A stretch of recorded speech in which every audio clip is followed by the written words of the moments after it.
Mwili wa Raila watua uwanja wa Mamboleo Kisumu. Karibu kwenye taarifa zetu za T046 Media na kwamba uchukue sekunde yako moja upige subscription. Mwili wa aliyekuwa waziri mkuu wa zamani Raila Odinga umefika uwanja wa Mamboleo Kisumu ambako maelfu ya watu wamekusanyika kutoa heshima zao za mwisho kwa kiongozi huyo mashuhuri.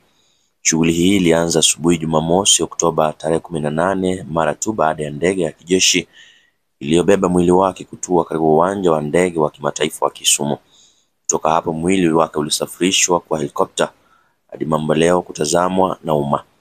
Maelfu ya waombolezaji kutoka eneo la Nyanza walijitokeza mapema wakiwa wamevalia mavazi ya huzuni kuonyesha upendo wao kwa Raila Odinga. Uwanja huo umejaa hisia nzito huku watu wakiimba nyimbo za maombolezi na kumbukumbu. Baada ya shughuli ya leo kumalizika, mwili wa Raila Odinga utasafirishwa kwa barabara hadi kwa Obondo, kaunti ya Siaya kwa mazishi yatakayofanyika Jumapili Oktoba 19 mwaka 2025. Maandalizi ya mapokezi ya mwili huo yalifanywa Ijumaa kwa ushirikiano kati ya jeshi la ulinzi Kenya KDF, maafisa wa serikali, viongozi wa eneo hilo na wananchi.